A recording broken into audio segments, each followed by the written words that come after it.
Salutations à vous mes enfants et bienvenue dans les Yuri sans sushi. Le sujet d'aujourd'hui sera les hentai. Quoi déjà? T'en manques d'abonnés?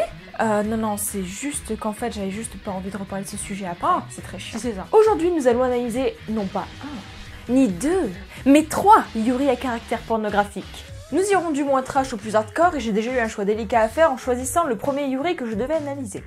Allez, on va commencer par le plus romantique des 3. Il est relativement connu et contient beaucoup de scènes qui ne sont pas accessibles via YouTube dû à la restriction d'âge. Donc je ferai une vidéo censurée mais sans la restriction d'âge, car je maîtrise parfaitement le montage. Oui. Et avant de commencer, je vous déconseille Vampire Nights si vous êtes hématophobique. Et ça paraît relativement évident quand même. Oh, et je tiens à le préciser, mais il n'y aura pas de petite rubrique dans cet épisode car... voyez-vous, j'ai 3 Yuri à analyser. Mais avant de commencer la critique de cet animé, je me dois d'expliquer les termes Yuri et Shoujoai que j'ai toujours employés d'une manière unique dans mon émission. Si je peux appeler ça une émission. Les deux représentent la forme d'amour qui peut exister entre femmes. Cependant, selon moi, ils ont plusieurs... comment dire... intensités. Le terme Shoujoai signifie littéralement fille et amour, ce qui représente donc un amour plus pur. Tandis que le Yuri sera la forme plus vaste et donc comptant les parties de jambes en l'air. Par exemple, l'anime Aoi Hana est un Shoujoai, cependant, le manga peut être considéré comme un Yuri car il y a des scènes explicites à l'intérieur, notamment entre Fumi et sa cousine. Mais après, je le précise, il ne s'agit là que de mon avis, vous pouvez avoir vos propres définitions dessus. Allez, commençons par le plus romantique des 3, il s'agit de Sono Hanabila Nikuchi Sukewo. Ah, je sens que le taux de masturbation va atteindre des sommets et sans avoir à toucher Mathieu. Je m'excuse par avance sincèrement pour cette blague. Sono Hanabila ou A Kiss from the Petal, et je me sens déjà très impure en parlant de ce titre, est en réalité une adaptation animée d'un jeu de simulation de visual novel, donc du même nom. Vous allez donc retrouver notre charmant petit couple ainsi que d'autres personnages, du coup, dans leur tranche de vie. Et bien entendu, ils réunissent tous les fameux clichés que nous pouvons retrouver dans une œuvre de ce type. Mais le plus drôle est que cet animé n'a eu qu'un seul épisode, et l'épisode n'était même pas... comment dire... ne concernait même pas le personnage principal. En vérité, il y avait plusieurs histoires. Il y avait celle-ci, que nous pouvons voir en animé, mais la principale restait celle de Namami et Yuna. Et donc, qu'est-ce que nous propose ce petit épisode? Eh bien, comme vous pouvez très certainement le voir sur cet extrait, il y a beaucoup d'interactions entre nos deux protagonistes de manière assez intime. Oui, bon, c'est du cul, mais bon, tu t'attendais à quoi venant d'un jeu érotique? Il est vachement plus direct que Honey Pop. Et oui, j'ai fini ce jeu. Mais je m'égare. Les graphismes sont très colorés, décrivant donc une atmosphère enfantine, un peu déplacée mais romantique, du moins si c'en était l'intention première. Sincèrement, je me demande pourquoi ce genre de Yuri sort. S'il vous plaît, ne me répondez pas. Bon, vous voulez vraiment le schéma de l'intrigue? C'est l'histoire de 2 adolescentes amoureuses l'une de l'autre, et vu que leurs hormones sont en feu, elles font des trucs partout, mais surtout dans un lit, restant distinguées. Les 2 protagonistes sont donc Mai et Ryo, une demoiselle bien attentionnée et bien entendu une tsundere. Et là, j'ai 2 petits jeux de mots que vous pourrez ressortir dans une soirée un peu trop arrosée si ces personnes connaissent cet animé. Ryo degenere, car il n'y a que Mai qui l'aille. Ah, croyez-moi, je suis très fière de ces jeux de mots et si vous ne les avez pas compris, c'est que vous êtes trop jeune, alors laissez tomber, ne cherchez pas à comprendre. Plus sérieusement, ces 2 personnages se complètent parfaitement, évitant cette fois-ci les quiproquos et les problèmes de compréhension entre eux, et ça fait plaisir. Quant aux OST, on pourrait s'attendre à une grosse musique de porno bien dégueulasse, mais au contraire, on est plutôt ravivé par un piano romantique qui est donc... présent pendant 22 minutes. Donc oui, à la fin, c'est un peu chiant, on va se l'avouer, c'est un petit peu chiant. Préparez-vous psychologiquement, car aucun de ces Yuri n'est un chef-d'œuvre. Effectivement, ce ne sont que des histoires de cul. Donc cet anime mérite une note de 11 sur 20, car oui, les actions retranscrites sont relativement correctes. Cependant, la technique de ciseaurer n'est employée que par les idiotes, et non pas par les lesbiennes expérimentées, car voyez-vous, vous résultez en général d'une situation assez embarrassante après l'avoir refaite, vu que vous ne ressentez absolument rien. Ce fut un énorme monologue. Bon, maintenant passons à celui qui m'a révolté à l'époque lorsqu'il était sorti. Kutsukibochi. Dis donc, on va avoir beaucoup de choses à dire dessus. Kutsukibochi est un Yuri animé de 2 épisodes que l'on pourrait considérer comme un one-shot selon la communauté. Un one-shot, c'est donc un anime ou un manga très court résultant en général en un volume, expliquant donc la relation que 2 personnes puissent entretenir. Et en général, 75% du temps, ça finit en partie de jambes en l'air. Et ce Yuri n'échappe pas à cette règle. Oh, et bien évidemment, le premier Yuri que nous avons analysé est effectivement aussi un one-shot.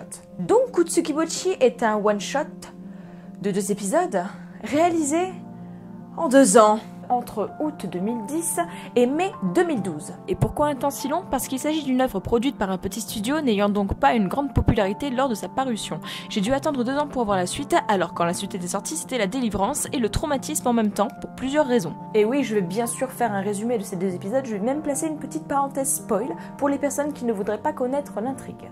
Donc voilà, notre histoire commence avec un chat coincé dans un arbre, jure c'est le meilleur plot de toute l'histoire du manga, et notre protagoniste principal, Kihiko, a des pouvoirs télékinésiques. Et là vous vous dites, oh là là, ça va être super cochon entre les 2 grognasses. Eh bien non, car elle est romantique, et oui, je sais, vous êtes déçus, venez, je vais vous faire un câlin. Après, notre second protagoniste arrive dans l'intrigue du nom d'Aya, et on a droit à un magnifique résumé ultra subjectif que personnellement, je ne peux qualifier de correct car je n'ai pas le même point de vue. Pour moi, il s'agit juste d'une petite pute. Bon, explication oblige sera dans la parenthèse spoil, donc je vous glisse un lien du coup du prochain endroit où vous devez cliquer, ou alors je vais insérer un numéro. Et oui, ne vous inquiétez pas, je vous laisse cliquer dessus.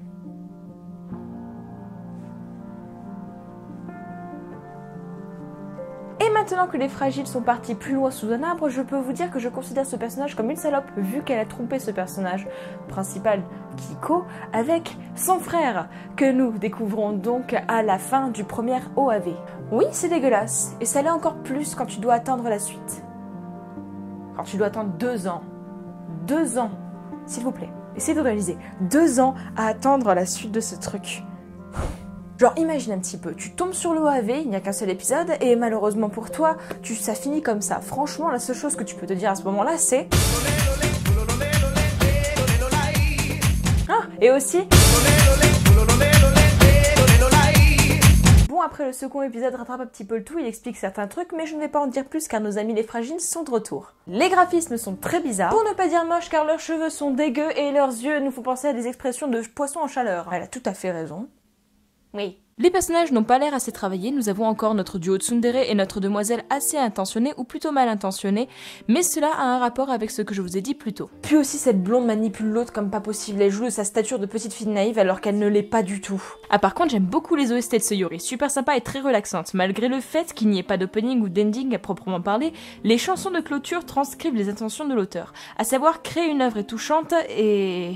Non, je suis désolée, je peux rien dire de plus. À l'heure où je vous écris ce scénario, en fait, je suis tombée sur cette scène et je suis vraiment, mais vraiment écœurée. Bon, allez, on va lui donner un 7 sur 20 pour l'effort parce qu'il y a effectivement un bel effort fourni. Malheureusement, cela n'a pas pallié au fait que je n'ai pas apprécié l'œuvre et du coup, c'est normal qu'il ait obtenu une note aussi basse. Ce qui est drôle, c'est qu'en général, cette œuvre a d'excellents retours, mais je pense que ça doit pallier au fait que les personnes ne puissent pas trouver d'œuvres de ce genre aussi explicites. Et donc, concernant notre dernier Yuri du jour, il s'agit de Shoujo Sect. Oh mon dieu, pourquoi on fait ça? Tuez-moi. Et pour vous, j'ai acheté les tomes des Yuri. Alors profitez bien parce que je vous montrerai aucune image, parce qu'il y a du cul partout, quasiment sur toutes les 10 pages, et je n'exagère pas, si jamais quelqu'un me voit avec ça à la maison, je vais devoir le brûler. Et pour vous, j'ai téléchargé les épisodes et je les ai regardés plus d'une fois. Pervers de peine. Comment je vais pouvoir vous parler de ce Yuri? Eh bien, si vous cherchez un moyen pour vous distraire la nuit, je pourrais vous répondre du coup qu'il s'agit du pire moyen que vous ayez pu trouver. Mais bon, c'est pas pire que Zettai Shoujo Seiki Amnesian, on peut pas trouver pire. Shoujo Sect ou Innocent Lovers, et oui, c'est vraiment le titre de l'œuvre. Et donc une œuvre publiée dans le magazine Comics Megastore entre juin 2003 et juin 2005. Puis ensuite réalisée en 2 tomes, les animés ont été annoncés en avril 2008 et le premier épisode a été relâché en juin la même année. Ah, je viens de comprendre un truc. De quoi tu parles ? En fait, pour pouvoir apprécier cette œuvre, il nous faudrait un juin. Je sais pas si je dois considérer ta blague comme géniale ou catastrophique. Ensuite, bon, l'intrigue reste quasiment la même partout, aussi bien dans le manga que l'anime. Nous allons aussi parler d'amour de la chair, de traumatisme lié à l'enfance, mais également de pédophilie ou encore d'inceste. Et oui, l'inceste est partout. D'ailleurs, j'ai très envie de faire une vidéo relatant à ce sujet dans les Yuri. Mais passons, retournons à Shoujo Sect. Les graphismes sont plus que corrects, une bonne diversité entre chaque personnage qui, pour une fois, ne se ressemble pas trop entre eux. On a même droit à un quota couleur. Les lieux sont variés et nous avons droit à un bel effort vu que nous pouvons voir autre chose que des fruits de mer dans cette œuvre, qui est pourtant là remplie des 3. Mais peut-être que c'est lié au fait qu'il n'y ait que 3 épisodes. Quoique non, mon argument se brise dès le départ car nous pouvons voir un parc de jeux, un internat, l'ensemble de l'établissement, extérieur et intérieur, dont une salle consacrée à l'art, donc oui, bel effort pour les graphismes variés. Au niveau de l'intrigue, je vais passer outre le fait qu'il y ait de la baisse partout et vous faire un résumé totalement romantique pour vous inciter à aller voir cette œuvre pour vous pourrir vos âmes innocentes si ce n'était pas déjà le cas au bout de 14 épisodes. Momoko et Shinobu se connaissent depuis leur plus tendre enfance et à cette période, elles entretenaient un amour pur et innocent, d'où le titre secondaire Innocent Lovers. Le temps les a séparées et elles ont tourné la page chacune de leur côté. Elles se sont retrouvées dans un établissement où Shinobu devient MVP de la baise, cependant, les sentiments étouffés refont surface dans cette ambiance chaotique, les faisant toutes les deux agir de manière purement égoïste, vu qu'elles ne peuvent s'avouer leurs sentiments une seconde fois. Ça donne envie comme ça, hein?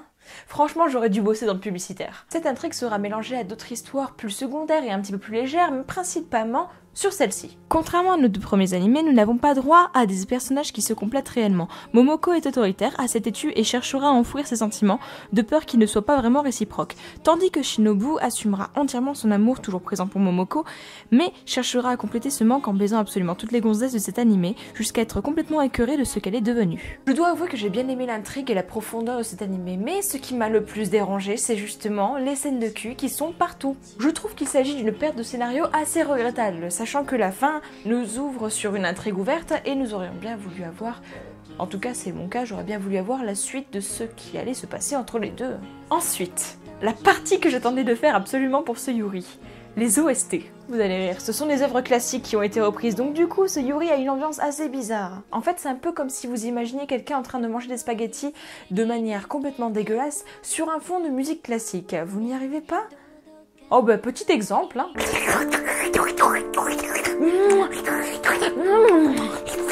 Vous avez donc quelques œuvres telles que les Jeux interdits, mais ma scène préférée restera celle où ils ont repris la sonate au clair de lune de Beethoven. C'était vraiment magique parce qu'en plus, c'était de l'inceste. Mon dieu, mais c'est vraiment partout, faut arrêter ça les japonais, hein. Le fétiche de l'inceste, je le vois partout. Et d'ailleurs, l'une des seules OST originales de l'animé ressemble étrangement à ceci. Vous trouvez pas? Enfin bon, si je devais donner une note à Shoujo Sex, ce serait une note de...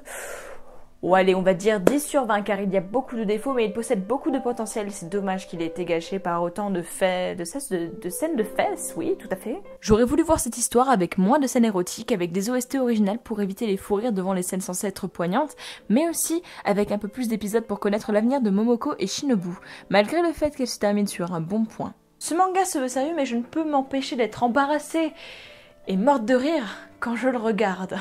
Oh, et petite parenthèse, l'anime a censuré beaucoup de passages qui sont 5 fois plus explicites que le manga. C'est pour vous dire à quel point il y a du cul dans ce truc. Et donc sur ces 3 œuvres, celle qui reste le plus difficile à regarder reste Kutsukibuchi, car les scènes sont vraiment difficiles et ne contiennent pas assez de potentiel.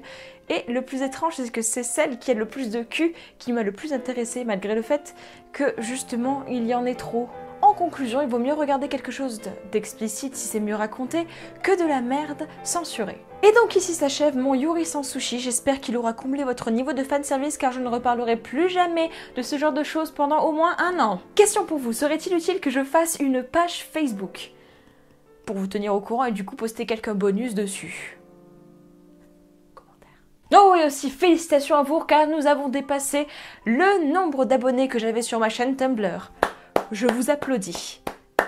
Le lien de ma chaîne Tumblr se trouve dans la description si ça vous intéresse. Mais nous avons encore un peu de temps avant de dépasser le nombre d'abonnés qui se trouve sur ma première chaîne Facebook. Ce qui voudrait dire que nous aurions dépassé les 200 abonnés, ce que je trouve génialissime malgré le fait que ce soit complètement ridicule. Donc on se revoit pour l'épisode prochain, que j'ai déjà écrit. Il s'agit d'un classement et si vous voulez un épisode normal, dans les commentaires également. Allez, bisous bisous.